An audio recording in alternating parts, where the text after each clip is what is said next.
Bla bla, trucs de filles, make-up, des avis, des revues, filles futiles. Et rock and roll. Bla. Coucou tout le monde, alors me revoilà pour faire un tag. Alors il est tard, il est même très tard. Mais bon, comme j'arrivais pas à dormir, enfin que j'avais pas envie d'aller me coucher en fait, et que j'ai regardé plusieurs personnes d'ailleurs qui ont répondu à ce tag. Donc c'est le tag sérum de vérité. J'ai été taguée par Coco Mylène et j'ai aussi été taguée, je sais plus par qui, enfin bref, voilà. Donc je me suis dit que j'allais le faire. Je trouvais qu'il était intéressant. Et puis, enfin, je sais que j'ai pas mal de tags en retard, donc ne m'en veuillez pas si j'ai pas fait vos tags, vous me le rappelez, mais je vous promets pas que je les ferai parce que j'essaye d'alterner 3-4 vidéos et un tag. Le problème c'est que je fais très peu de vidéos en ce moment, donc voilà, je peux pas non plus faire que des tags, parce que sinon c'est pas super intéressant je trouve non plus. Donc allez, je vais y répondre. Donc il y a 10 questions. Ce tag a été fait par Mrs. donc Liz Makeup et Kukli Makeup. J'espère que je n'ai pas écorché. Alors, première question. Penses-tu que le nombre d'abonnés est important? Pourquoi? Alors c'est vrai que au départ, quand j'ai créé ma chaîne, pour ma part je me suis dit c'est pas important le nombre d'abonnés, je fais des vidéos pour mon plaisir, et je le pense toujours, c'est-à-dire qu'au départ les vidéos je les ai fait égoïstement, c'est-à-dire c'est vraiment pour moi, c'est parce que ça me fait du bien en fait, j'aime bien faire ça, ça me détend. Alors, je sais pas, il y en a ils vont faire du yoga, moi je fais des vidéos, donc c'est vrai que d'un côté en fait c'est un petit cheminement. Au départ c'est égoïste, on se dit voilà je vais faire des vidéos, c'est sympa, ça me détend, et puis au fil du temps on a des abonnés.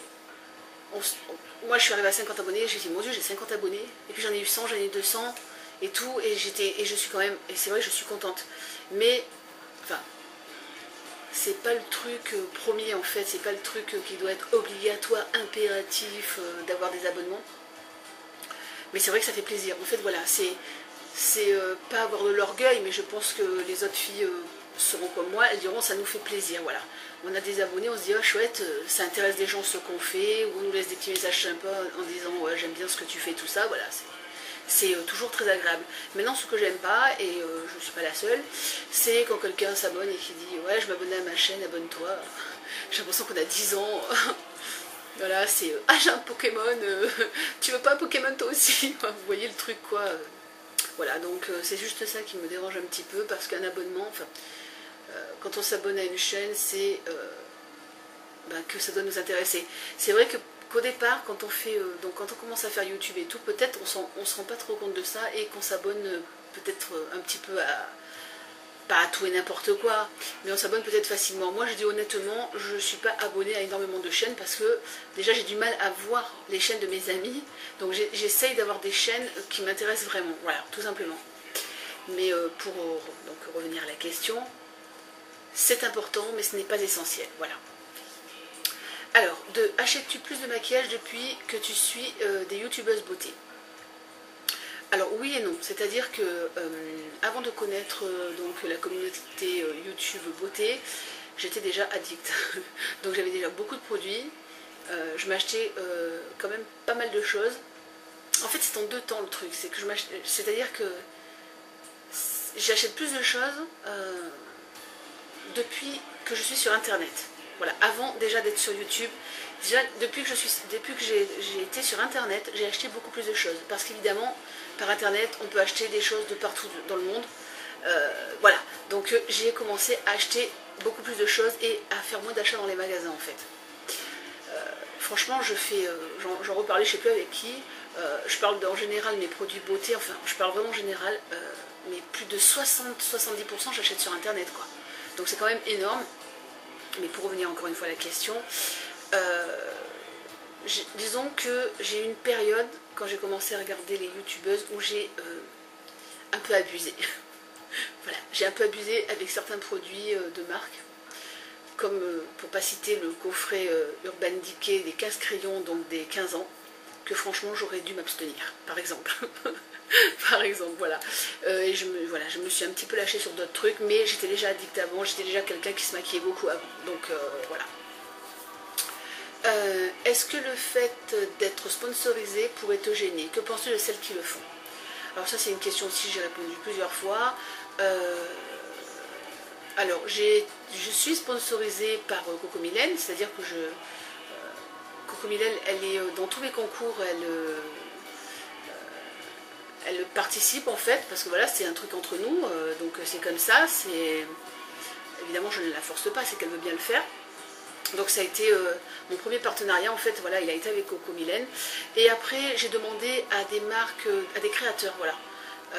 Comme quand j'ai demandé à Zorgine, où j'ai acheté un bracelet et un t-shirt, j'avais demandé, elle avait offert un bon d'achat, enfin non, un bon de 10% de réduction, plus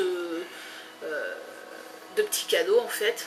Voilà, en fait je demande gentiment à des personnes chez qui j'achète et des personnes que j'aime, mais on ne m'a jamais sollicité, mais j'avoue que si on me solliciterait, je dirais pas non. Maintenant les histoires avec certaines choses de marque que je ne citerai pas, tout ça, j'en ai entendu parler évidemment, je trouve ça un petit peu ridicule de ne pas dire quand on nous offre quelque chose. Je pense qu'il y a des filles qui sont connues, qui le disent franchement, sans problème, voilà, tel produit, c'est entre guillemets commercial, ils me l'ont offert, mais ça me plaît, et voilà, la personne, elle dit pourquoi.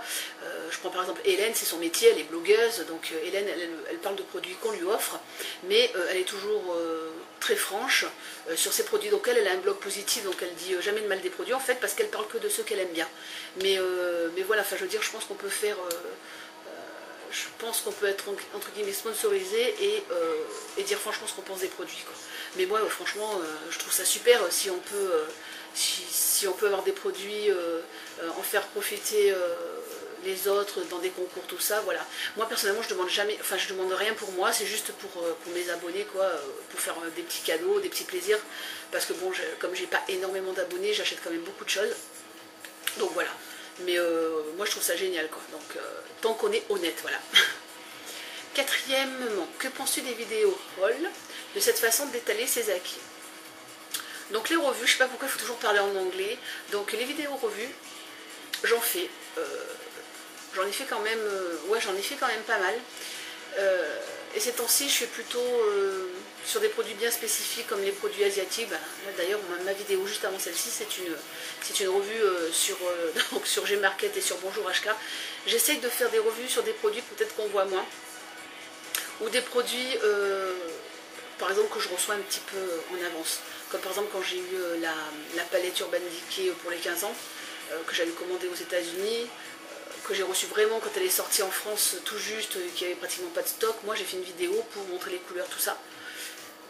Et ça a aidé des filles parce que ma vidéo elle a été vue plus de 1000 fois, donc je pense que ça a aidé des personnes, sinon elles ne l'auraient pas regardée. Donc voilà, moi je vois pas où est le mal. Maintenant je regarde pas les revues je regarde pas toutes les revues. Moi ça me dérange pas. Moi ce que je n'aime pas, s'il faut parler, parce que je pense que c'est du fait d'aimer ou pas, moi c'est juste les tenues du jour. Voilà, par exemple les tenues du jour c'est pas mon truc. Donc j'en fais pas. Voilà, donc je les regarde pas. Maintenant les vidéos revues, moi ça me pose pas de problème, je trouve que justement ça peut être utile. J'ai acheté quand même des produits grâce aux revues, qu'elles soient sur un blog ou qu'elles soient en vidéo. Voilà, donc je vois pas le problème, au contraire, si ça peut nous aider pour pas acheter des trucs qui nous serviront pas, parce que je pense qu'on a tout acheté des trucs et après on s'est dit mais pourquoi je suis allée acheter ça, voilà, donc je vois pas le problème. Et oui, et pour finir je dirais que c'est pas non plus, enfin ça dépend comment on fait ça. Moi toutes les filles que j'ai vues faire des revues, c'était pas ah regardez, je me suis acheté le dernier Mac, je me suis acheté le dernier MUF, c'est pas dans ce sens là, c'est juste voyez, regardez, j'ai acheté le truc, ce produit, voilà, il est bien, il est pas bien, ou il est abusif pour le prix, ou je suis déçue la marque qu'elle ait sorti ce produit, vous voyez ce que je veux dire. Voilà, tant qu'on est, c'est aussi une attitude, quoi. Alors, que penses-tu de l'article Grazia à propos des youtubeuses hauleuses? Alors, je l'ai vu, j'ai vu cet article, je l'ai lu d'ailleurs, 10 pages, hein. Fallait les lire les 10 pages quand même, hein. Je l'ai lu, tout entier. Et j'avais beaucoup rigolé parce que Letty Pro, elle a fait un pastiche après dessus d'ailleurs. Et je trouve, enfin je vais faire rapide sur cette question, je trouve cet article complètement inutile, il sert à rien, il est pourri, je pense que la personne qui l'a fait, il fallait qu'elle ponde un truc. Elle a été payée à faire de la merde, mais bon, voilà, c'est ce que je pense, vraiment. Je veux dire qu'on peut caricaturé plein de trucs pour plaisanter, mais elle, c'était même pas marrant. C'était faux, c'était mesquin, voilà. Donc, voilà, je peux pas dire mieux que ça. Hein. Après, est-ce que tu participerais à un concours s'il n'y avait pas de loi à gagner? Alors je n'ai fait, d'ailleurs on m'a demandé plusieurs fois, ah je fais un concours, viens participer. Je suis honnête, je ne fais pas de concours sur YouTube. Voilà, comme ça c'est dit. J'ai fait des concours, j'ai participé à peut-être 2-3 concours commentaires, mais je ne fais pas les concours make-up tout simplement parce que je pense que je ne suis pas assez douée pour faire les concours et donc je préfère laisser tomber avant d'être ridicule. Ou pas être ridicule, parce qu'il y en a ils vont mal le prendre, c'est pas ça, mais je laisse tomber parce que je sais que j'ai aucune chance, donc c'est pas mon truc. Moi je suis pas très artistique, parce que souvent les concours faut faire des trucs un peu artistiques et tout, et je suis pas très douée. Par exemple, vous me verrez jamais faire un maquillage d'Halloween, vous proposez des trucs pour Halloween, voilà, j'en ai fait un pour l'école de ma fille, mais vraiment c'est un truc tout basique, donc voilà, c'est pas voilà, c'est pas mon truc les concours. Par contre, j'ai fait un petit concours sur Facebook qui était sans lot. C'était faire une photo naturelle, sans make-up. Voilà, j'ai participé, mais il n'y avait pas de lot, c'était juste pour le fun. Maintenant, pour répondre à la question, si vraiment, voilà, pour vraiment répondre à la question, bah, s'il n'y avait pas de lot, et ben ouais, si le truc qui m'intéresserait, je participerai quand même. Parce qu'il faut aussi faire les choses pour le plaisir. Bon, enfin, s'il y a le plaisir et qu'en plus il y a de l'eau, c'est un plus. Mais c'est bien de faire les choses pour le plaisir aussi. Après, que penses-tu de la popularité de Julie Love Mac 07? Est-ce justifié? Alors, parce que je lis, qu'est-ce qui est marqué? Parce que je lis la fin de la question. Oui, d'accord, absolument pas tendancieuse, ok. Alors, en fait, j'ai vu la vidéo donc, de Valentina. D'ailleurs, je te fais un très gros bisou, ma chérie. Et en fait, je suis comme elle, en fait, sur cette question, je pourrais répondre ce qu'elle a répondu. C'est-à-dire que, perso, je ne suis pas du tout Julie. J'ai regardé quand même, parce qu'au début que j'ai fait YouTube, je suis tombée sur des vidéos de Julie. En plus, je veux dire, quand je suis sur ma page de garde YouTube, il me propose toujours de m'abonner à la chaîne de Julie. Je ne suis pas ou je ne suis plus, je ne sais même pas si je me suis un jour abonnée à sa chaîne, je pense pas. Ça ne, enfin comment dire,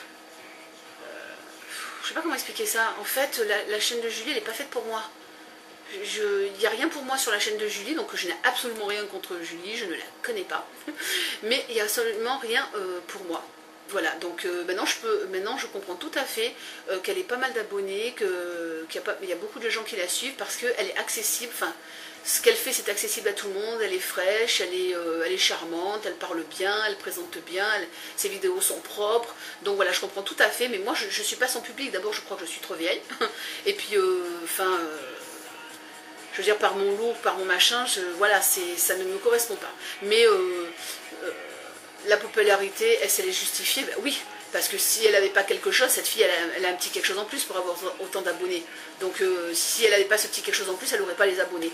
Par contre, ce que je trouve un petit peu dommageable, c'est que je vois sur sa page Facebook, il y a des méchantes rageuses quand même. Enfin, je veux dire, moi je peux comprendre qu'on aime bien quelqu'un, qu'on apprécie bien quelqu'un, enfin...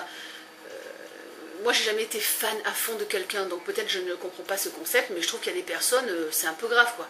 C'est-à-dire que, je veux dire, Julie, c'est une jeune fille, elle fait des études, elle fait des vidéos, ça va, c'est pas Dieu. Enfin, je veux dire, il faut pas, dès que quelqu'un dit quelque chose à Julie, ça y est, il faut lui sauter dessus et tout. Enfin, c'est ça qui me dérange un petit peu, c'est qu'il y a des filles, elles sont un petit peu hystériques quand même derrière elles, voilà.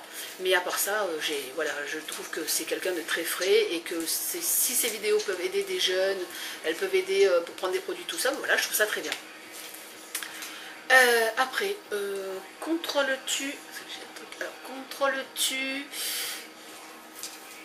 Alors, hop là. Contrôles-tu ta chaîne YouTube? Excusez-moi parce que je regarde mon écran de PC derrière ma cam. Contrôles-tu ta chaîne YouTube? Approbation, commentaires, suppression de messages, etc. Alors, en fait, ma chaîne est plus contrôlée, dans le sens où les coms se mettent automatiquement, tout le monde peut poser son com. Suppression de messages, j'en fais très peu. Des fois, il y a des messages qui sont un peu... je sais pas comment dire. Ils sont pas méchants, mais ils sont un peu sous long. J'y réponds pas.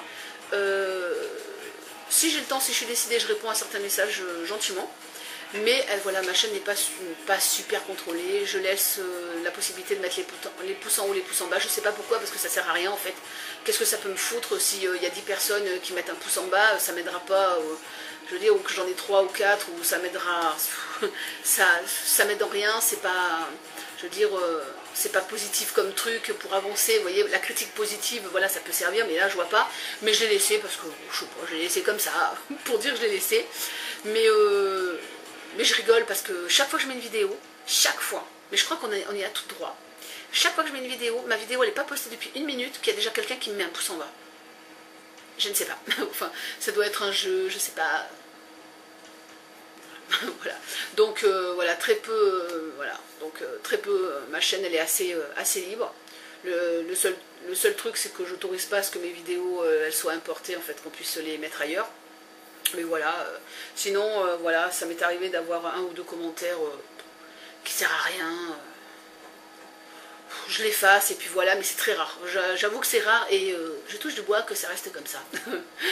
Alors, que penses-tu des polémiques entre youtubeuses? Est-ce que tu en as été déjà victime?